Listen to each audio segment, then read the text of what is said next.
Give the people what they want. Okay. Give the people what they want. Give the people what they want. Your weekly movement news roundup.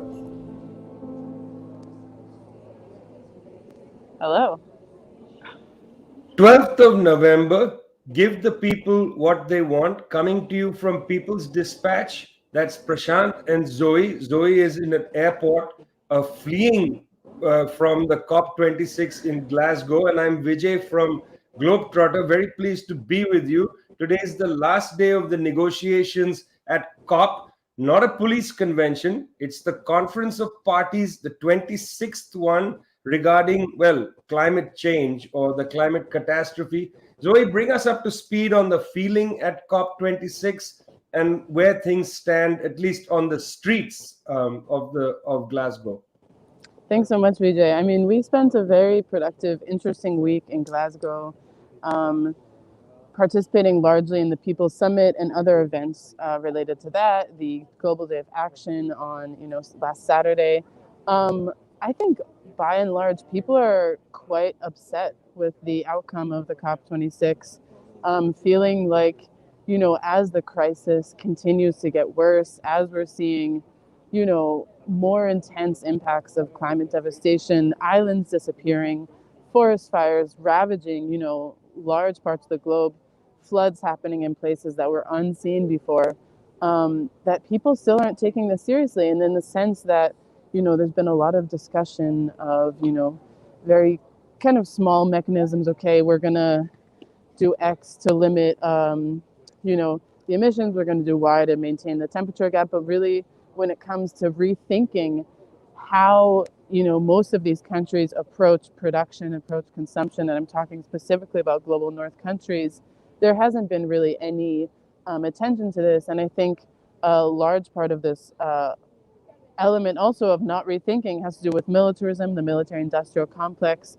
Many activists that we spoke with, especially from Code Pink, from World Without War, other organizations that have been working tirelessly to bring up the very important issue of militarism and climate devastation. I mean, it's something that's completely not spoken about. The U.S. military is one of the largest contributors to climate devastation, not only in the actual destroying the environment with bombings, with other sorts of military campaigns, but also to maintain the structure of 800 plus military bases across the world. This is one of the crucial measures that was raised, and not a word was mentioned, except for a brave journalist, Abby Martin, who did go into the sessions and ask point blank U.S. legislators about what they're going to do about militarism, and they really gave no answer. Other crucial issues, of course, the climate fund, which we spoke about last week, $100 billion a year promised by global north countries to support the most impacted nations by climate change, these islands that are disappearing, these small nations that are not able to do a green transition because, their former colonies, they have to pay massive debts to their former imperial masters, even amid a COVID crisis, even amid this environmental catastrophe. So all of these issues remain unaddressed. And so when we see leaders like Boris Johnson and Joe Biden getting up, even former President Barack Obama, pleading on the world to take action, it just really feels like empty words when they are not able to really give any concessions when it comes to changing the mode, of production, of consumption that exists in their countries, which is the largest, again, contributing factor to climate change. So it's not going to matter how many bicycles people use, how many reusable water bottles they use when these countries continue to operate in the same way they always have been. And I think it was really inspiring, despite all of that kind of a grim outlook, it was still very exciting to be, part of the People's Summit, seeing all these, activists on the ground who are fighting to protect the climate, to protect the environment, hearing their proposals for a green future, what a just transition would look like. Vijay, you were on a panel 2 days back about, what an actual just global Green New Deal would look like. What does that mean for the global South? What does the global North Green New Deal look like in terms of, paying reparations, supporting technological transfer to the global South? I think these are the key issues that this space brought up, and things that we need to take forward when really engaging in a true class-centered and imperialists, having the analysis of imperialism when we're thinking about environment and climate change. And I know that in the coming weeks, People's Dispatch and Globetrotter will have a number of stories that Zoe and I will put together. The streets of Glasgow resounded with two slogans. One of them was blah, blah, blah, which was a comment made by the young Greta Thunberg in response to the kind of conversations taking place inside the green zone. We now got used to calling places where these important people meet the green zone. I only think about Baghdad and Iraq, where it was the US occupation's green zone. Felt a little bit like that. Blah, blah, blah, said Greta. That was all across the cityscape. The second slogan was change the system, not the climate. I thought that was quite interesting. Not an attitude available inside the negotiating rooms. Nonetheless, this is very significant. The United States and China did sign the same piece of paper, a US-China memorandum of sorts on the issue of climate. There are three things important in my mind about this memorandum. One of them, that they in fact signed it, that they sat down together and they produced a joint declaration. It's very significant in the midst of the war on words, particularly imposed by Washington, D.C., on the Chinese government, on the Chinese people. It's significant that the Biden administration, the Xi administration, put down a declaration together. I think we should take some relief from that. The second important thing is that the declaration said that the two countries would work together and work in the multilateral system to reduce carbon emissions. I think this is significant. It puts a lot of pressure on the United States now to meet some of the targets. China has already pledged to go to net neutrality, net zero. We know that the term net zero is actually not a credible term. It doesn't mean zero carbon emissions, friends. Don't get misled by this. It's a kind of branding exercise. It means lowered carbon emissions, but still the countries, particularly the United States, pledged to advance the decline of carbon emissions. That's important. But the third very significant thing is that the declaration talked about methane. Now, methane is the second most, most prevalent greenhouse gas, and here we have an open door. Methane, or conversations about methane, lead us to discuss the farming crisis in the world. The farming crisis. Look at what the farmers in India have been doing now. A year of protest around Delhi and in other places in Haryana and Punjab, Western Uttar Pradesh, Rajasthan, and so on. Really well-developed farmers protest. They are protesting. We've talked about Iraq, where this year farmers have reported to the Ministry of Agriculture only 1/3 of the land is being farmed. These are significant issues, the issue of drought, of agriculture, of corporate farming, and so on. And the methane explosion takes place principally also because of increased consumption of meat products, and so on. All of this is on the table now, given that the United States and China signed a paper saying, let's discuss methane. It was not much discussed at COP26. Even the day when agriculture was to be on the table, they discussed things like supply chain problems, liberalization of trade, and so on. This is not the way to talk about how we're going to reduce methane, what one should do about creating nutritional food, the question of corporate capture on food, and so on. Not on the table, but raised as a consequence of it being noted down in the declaration by China and the United States. Now, we should not exaggerate this declaration.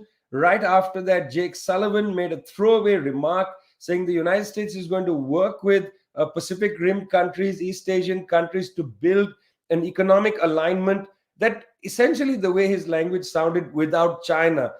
Xi Jinping responded at the Asia Pacific Economic Cooperation Summit saying, look, we don't want to return to the world of the Cold War. We don't want to have these trade blocks that restrict access from one country or the other. The problem faced by the United States is it's all very well to create these alignments, but for most of the countries in East Asia, in fact, for many parts of the world, China is the principal trading partner, so they cannot afford to join these pacts. It's a move that I think to some extent is a little bit politically aggressive. It's not really economically sensible. And I think this is clear. And I think this has been made clear by trade negotiators who don't want to enter into a kind of exclusionary pact with the United States against China. But this is where we are. Still, I think we should pause and say the declaration between China and the United States of some significance. It's not just the waste of paper that we often assume these things are. Now, waste of paper. I wish someday we could have a paper that talked about the rights of the people of Western Sahara, where that piece of paper is taken seriously. Prashant, what is happening in Morocco and in Western Sahara? Right, Vijay. Of course, this is a very important month because this actually marks just about a year since the Moroccan forces launched a major escalation in terms of the situation in Western Sahara. They attacked the buffer zone, peaceful protesters. They attacked peaceful protesters and forced the Polisario Front of Western Sahara to, also respond by saying that they could not stick to the ceasefire anymore. But over the past 1 year, of course, there have been a lot of incidents. Morocco is continuing human rights violations in the region. So recently, CODESA, which is one of the most important organizations that talks about the issues of the Sahrawi people, has released a report where it has indicted both the Red Cross and the international UN framework which deals with this issue for not really doing enough on the issue of Western Sahara, on the issue of those who are suffering under Moroccan occupation. So that's one side. On the other side, it's important to note that just a few days ago, the King of Morocco has said that Western Sahara is a non-negotiable issue. And again, recently, a couple of days later, Morocco's foreign minister said that they wanted to turn the page definitively as far as Western Sahara is concerned. Now, they, of course, their foreign minister is talking about this issue in the context of tensions with Algeria, which has been supportive of the Sahrawi people. But it's important to note, of course, that over the past 1 year has been a very important year as far as issues concerned. Also because we saw the Abraham Accords. Morocco joined the Abraham Accords. Donald Trump giving legitimacy to Morocco's occupation of Western Sahara in return for Morocco recognizing Israel. One of the most cynical deals that we have seen in recent times. Recognize one occupation in return for another. So that was a huge game changer as far as the situation on the ground was concerned. And at this point of time, I think it's very important to go back to, when we talked about COP26, we talk about some of the commitments that are made, some of the agreements that are made, which are of international nature, which are binding. And the fact is that there is supposed to be a referendum that the UN has to conduct, which is not being conducted because of Morocco's intransigence, for lack of a better word. So in this context, I think very important to keep returning to this issue again and again. There have been multiple human rights violations. I believe on November 5th, there was an airstrike in which at least 2 civilians are killed. A number of, there have been instances of, say, civilians being targeted with missiles by the Moroccan forces as well.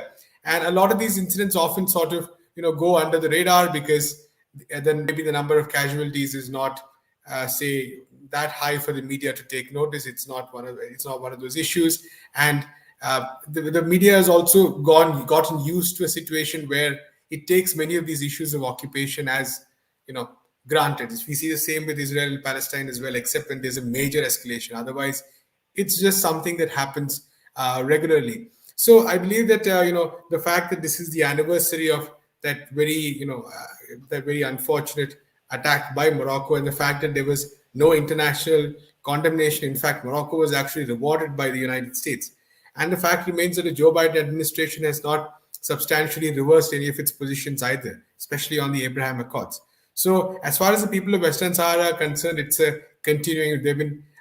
We spoke recently to one of the representatives of CODESA who pointed out that the Sahrawi people have been patient for decades now. I mean, they were promised a referendum, they were promised an internationally agreed diplomatic solution. It's been decades since that promise was made, and that was 1990, for over 3 decades. And the fact remains that nothing has changed on the ground. The situation has in fact gone worse.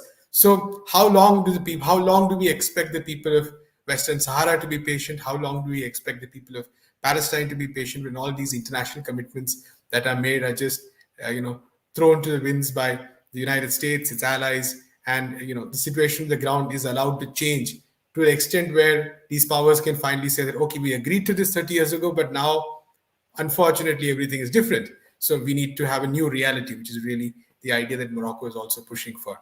So an important anniversary to mark. A new reality. It's interesting how reality, that word, gets used. Facts on the ground, new realities, this, that, and the other thing, on the backs of ordinary people. New reality in Afghanistan, not so very new for many people, Prashant. When the winter starts to set in places like Afghanistan, it is a moment of great peril. People now, I think, realize that before the Taliban took over, in earlier this year, half of Afghanistan's gross domestic product came from foreign aid, which has been largely suspended. There have been some pledges and so on, but not enough has come in. This includes food aid, very significant.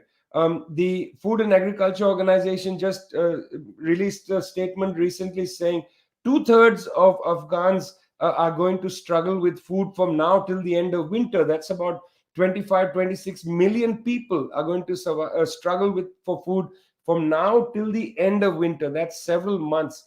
The two provinces of Badakhshan and Nuristan are going to freeze in. And recently I was in touch with the International Federation of Red Cross and Red Crescent Societies.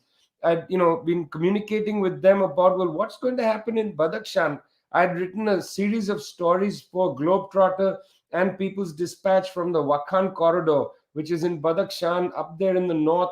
Faizabad, the main city. There's a great concern that as the winter closes in, as the roads close, there's simply not enough capacity for food. In Wakhan, for instance, there has been endemic poverty for a long time.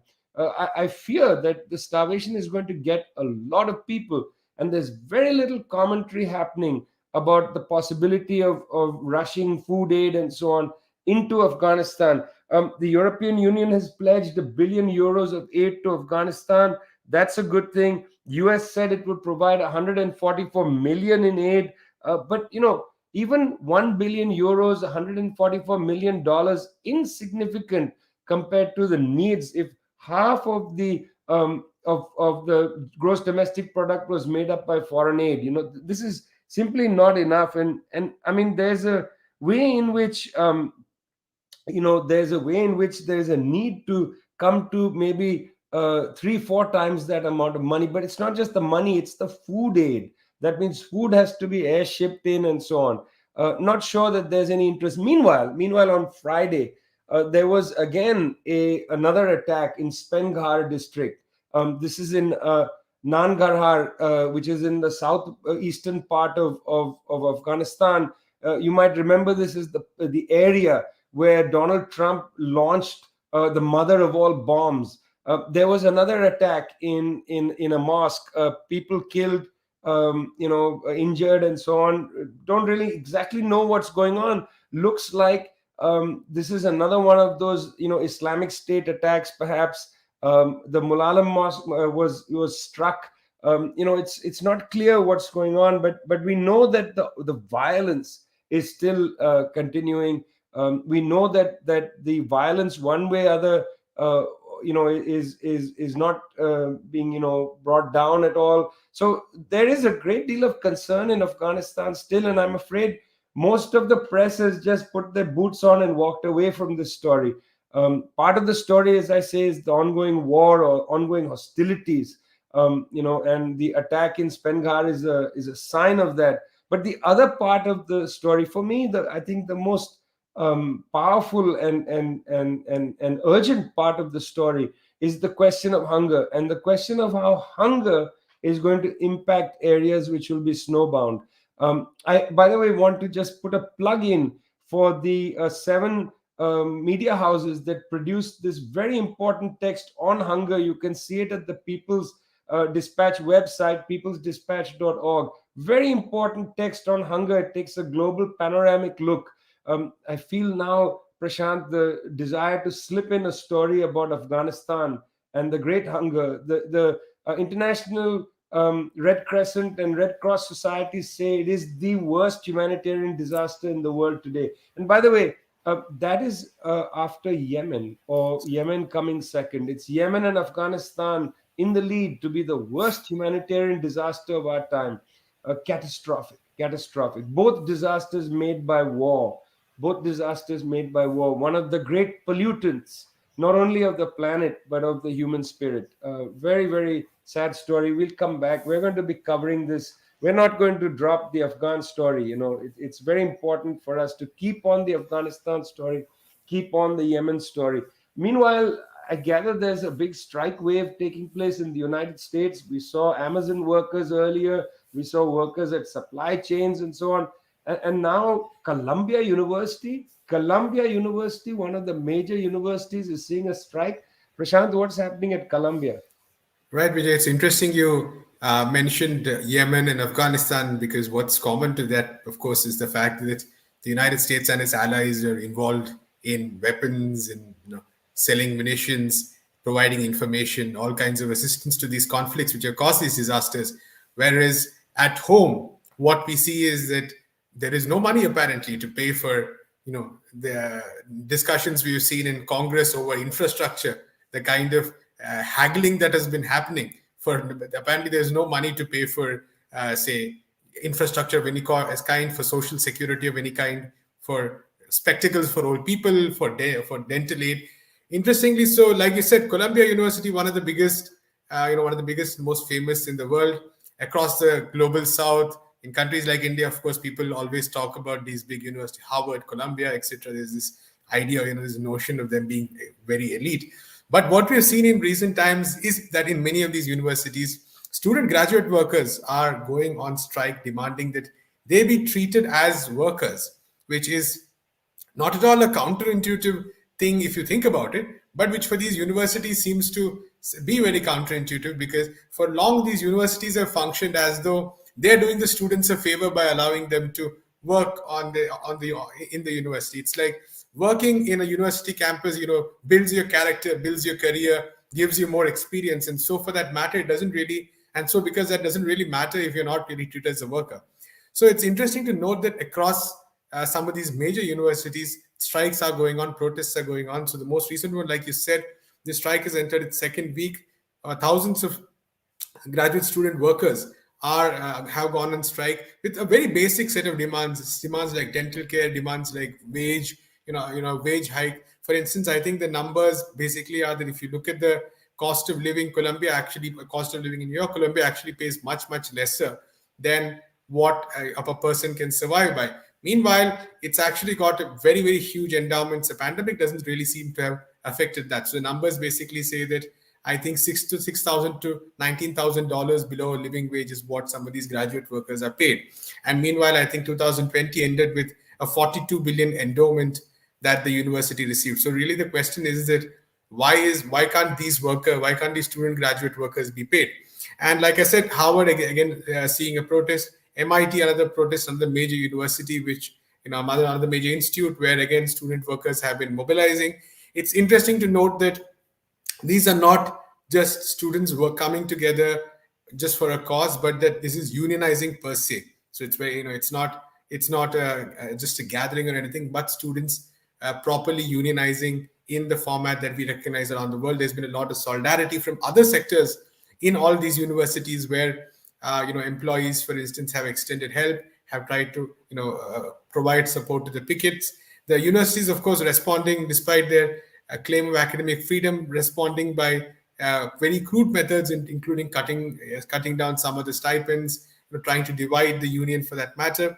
But nonetheless, the fact remains that these protests, we talked about in the previous episode, we talked about how the United States was going through what was called Striketober, where there was this mass number of strikes across various sectors.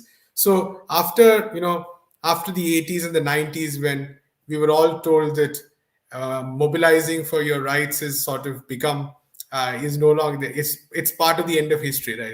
It's part of the past. But nonetheless, what we see is that across sectors, we saw teachers protesting a couple of years ago across the country as well. So I think all these waves indicate the fact that increasingly there is a huge amount of disenchantment with the system, with how things are organized, and when it even escalates or percolates upwards towards institutions like Columbia and Harvard, we do know that the United States and its managers clearly have a problem?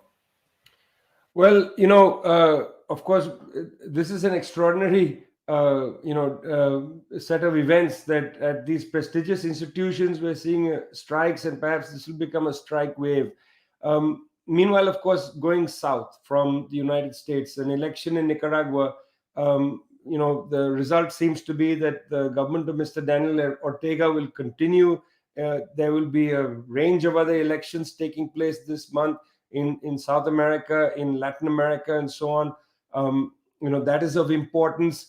Before we get to them, I just want to say that in Chile, the sitting president, Sebastián Piñera, was impeached by the lower house for the revelations in the Pandora Papers. It's unlikely that the upper house will follow suit, but the right has been dented by these revelations that were, created a political crisis in a sense. Chile, meanwhile, is facing another problem. The French have refused to ratify a trade deal through the European Commission. They're worried about the import of Chilean poultry. But this is going to have also knock-on effects on the election there later this year, when Gabriel Boric will stand from the left against the right-wing candidates. And then there'll be a second round in December. But that's Chile. Meanwhile, Zoe, attempts at coups and so on in South America while these democratic processes are happening. Tell us about it. Yeah, so we've discussed some of these processes before. Attacks on both the government of Peru Libre, Pedro Castillo, who had a very hard fought won victory back in June in the Peruvian presidential elections, the second round runoff against Keiko Fujimori. And we followed this step by step, how the right wing, first of all, didn't allow him, basically didn't want to concede their defeat, their very, very clear defeat in these elections. They didn't want to concede. They put up every legal obstacle possible to delay the Electoral Council from really declaring him victor. And since then, they've been putting pressure on in all sorts of ways. So creating defamation campaigns online against members of his cabinet, saying that they won't approve his cabinet. Several ministers have been forced to resign. Then a new cabinet was sworn in, and since then they've continued to put pressure against them. And it's unfortunate in the sense that in the leading up to these recent presidential elections, there was this crisis, this institutional crisis in Peru, which saw several, starting with the impeachment of Pedro Pablo Kuczynski, and then seeing the successive kind of right wing being able to wield this pressure on this, in parliament to force the presidential vacancy, which is when they force out who's in office. And there have been rumors that they're trying to create a situation of ingovernability to kind of give the justification for creating the forcing basically Pedro Castillo out of office. They have made it impossible for him to really take forward any of the programs and proposals that he proposed as part of his campaign. They're trying to rid all left elements from his government. So this is something we've been watching, we're going to continue to watch. And then just over the border, over in Bolivia,